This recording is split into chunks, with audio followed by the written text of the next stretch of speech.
is Camilla, and you're listening to The Cat's Whisker, a time machine for all those who love rock and roll and want to know everything about it.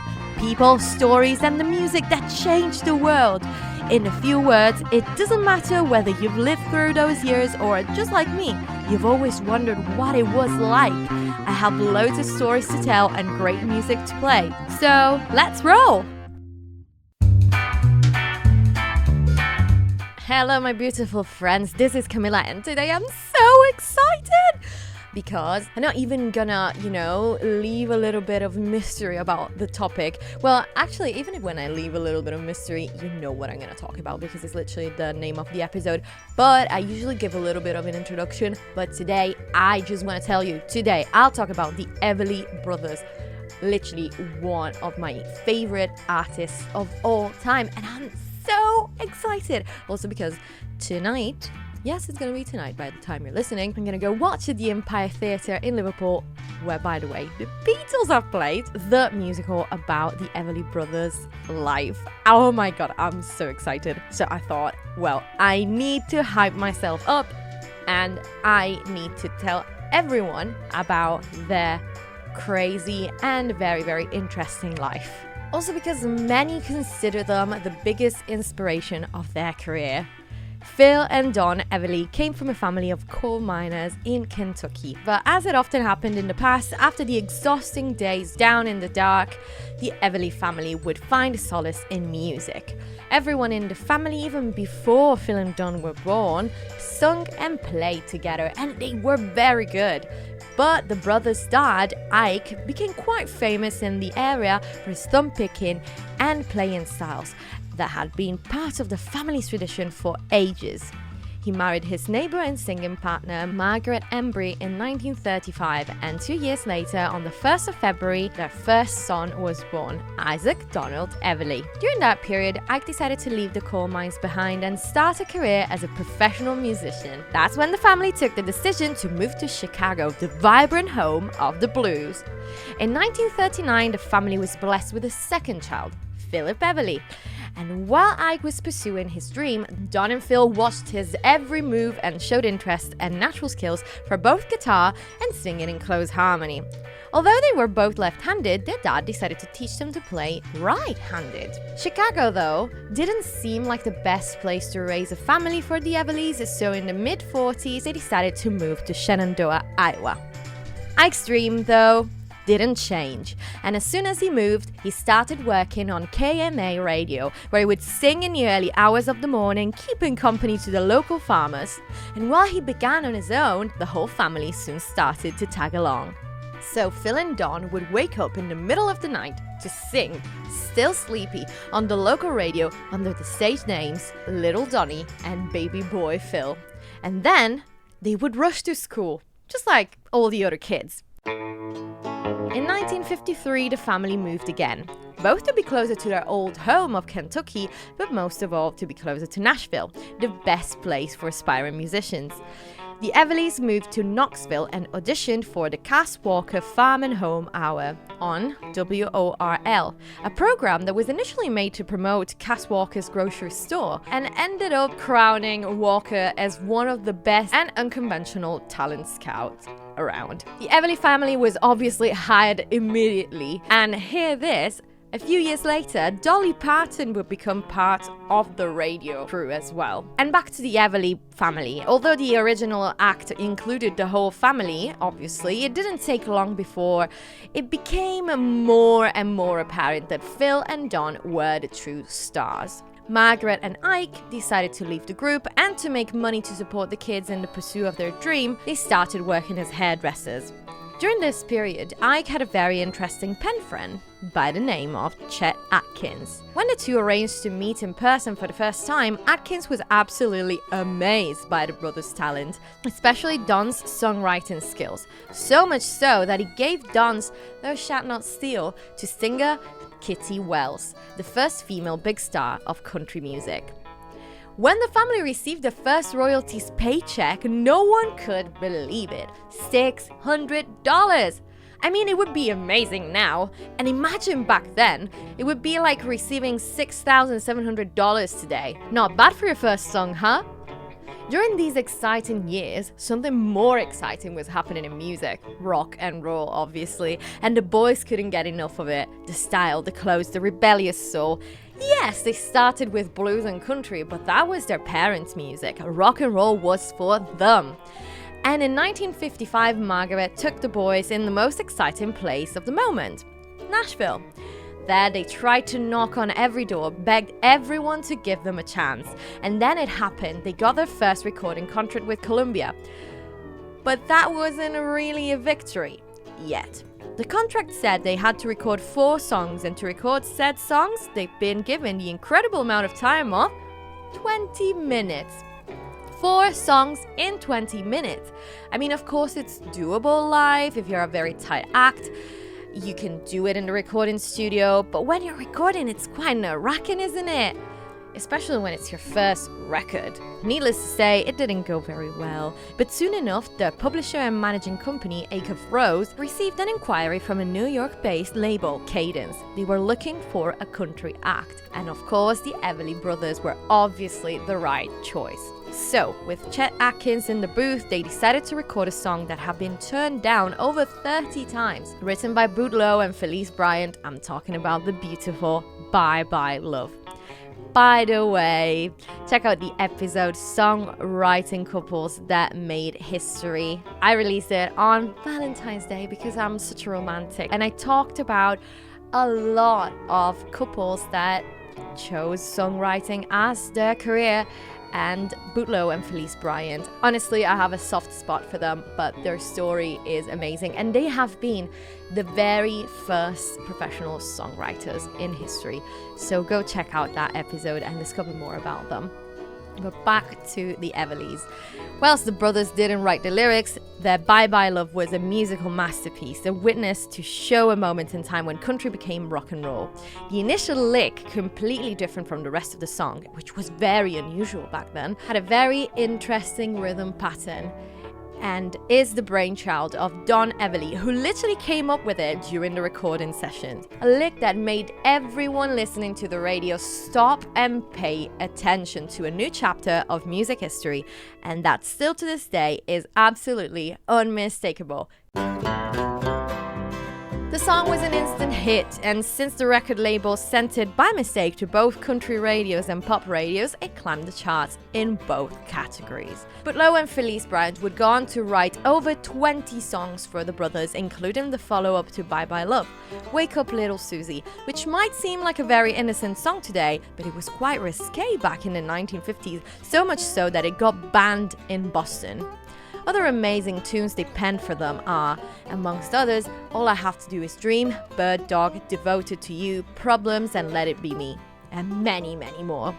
Their voices were just so perfect together. Literally, these two were born to sing in harmony, and they could read each other's minds, basically. And bear in mind that in that era, if you got anything wrong while you were recording, you had to start over again.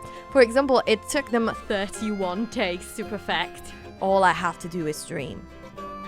When the Bryants wrote for them, they would leave a blank space after each verse to let the brothers express their creativity on the guitar. Phil and Don were also writing their own songs, of course, such as Till I Kissed You. And at the end of the 50s, the Everly Brothers were on a career high. That's when they decided to do something very sweet but very, very bold. Release Songs Our Daddy Taught Us, an album of covers that the Everly family used to play together, which is so cute. Songs that certainly weren't the new exciting rock and roll records everyone expected from them, but that was a very heartfelt tribute to their family who supported them and transmitted their love for music to them. The years that followed were an exciting emotional roller coaster. They toured with Buddy Holly in 1957-58, and Holly apparently wrote Not Fade Away for them, but they turned it down to record All I Have to Do Is Dream. They were good friends with him, and both brothers were absolutely devastated when Holly died in 1959. Don was so sad he couldn't even find the strength to go to the funeral, and Phil went and sat with Holly's family. The two brothers nonetheless were now basically stars at that point, and that's how in 1960 they scored the biggest recording deal in music history up to that moment. $1 million deal for 10 years offered by a company that was literally on its knees, Warner Records. Now, it sounds absolutely ridiculous to think that Warner, one of the giants of entertainment, was failing. But that was a very tough moment for them, and they decided to try and sign their final artist, so use all the money they had and decided to bet on the Everly Brothers. And obviously, as we know, that was a winning bet. And when Phil and Don signed with them, they also got access to the exclusive world of Warner Pictures and Hollywood. Life couldn't get any better. They moved to Hollywood, hang out with movie stars, and most importantly, they published the biggest hit, the self-written Kathy's Clown, which stayed at #1 for 5 weeks. John Lennon said that song had a massive impact on him and inspired him to write the vocal arrangement for Please Please Me.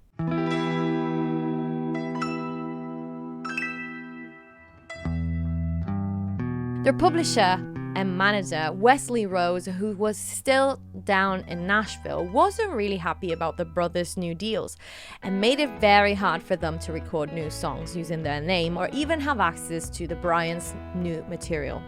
That's also why in 1962 they recorded Crying in the Rain, penned by Carole King. A great song, but a little bit different from what they used to release. In 1961, also, they were both enlisted in the army, and being away from the scenes at the peak of your career doesn't really help, does it? But I must say, one of the most iconic performances happened exactly during this period, when they showed up at the Ed Sullivan Show and performed 2 songs whilst wearing their US Marine Corps uniform. Oh, I love that. But unfortunately, those are also the years when their success started to decline. A new wave of artists was starting to rise up, inspired by their music. Between them, even the Beatles, Paul McCartney and John Lennon spent countless hours playing together impersonating the brothers. Paul was Phil and John was Don. And even if the Everlys kept releasing new music during the 60s, the sales weren't as good as they used to be. Their private lives didn't seem to work very well either.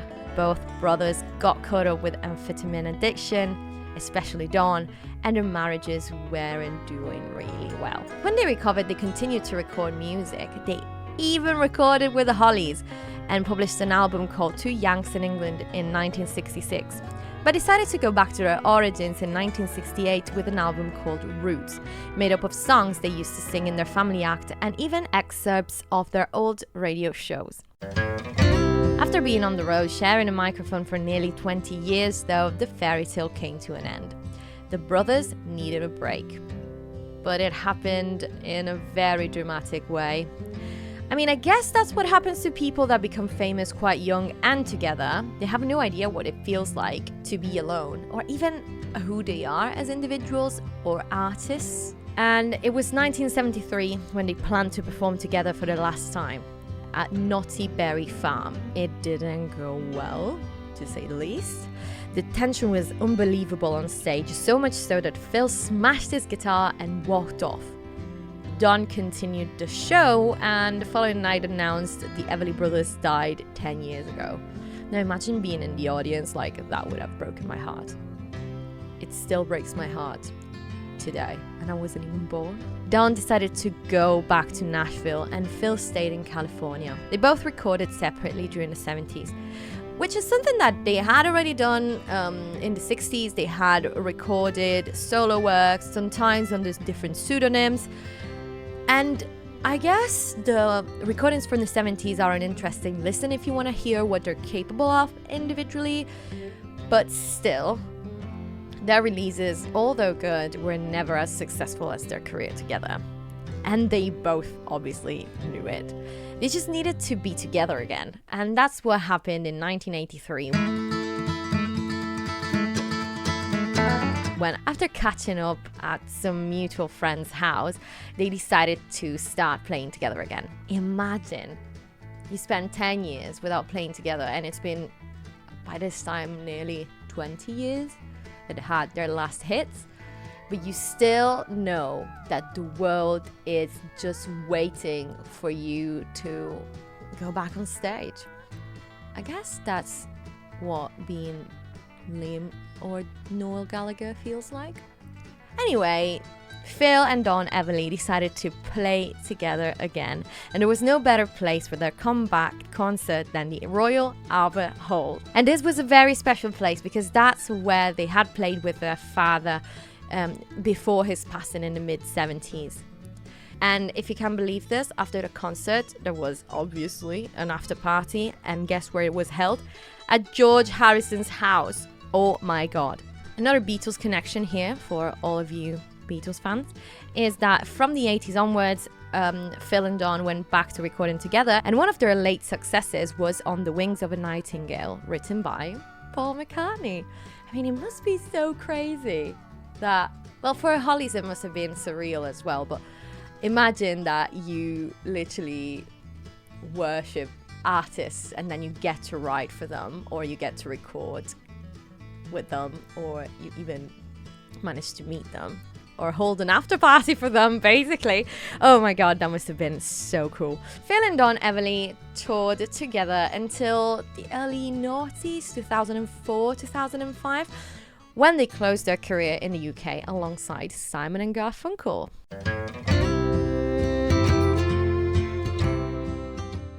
As many of you already know, Phil and Don are no longer with us. They died, I think Phil died in 2014 and Don died in 2021.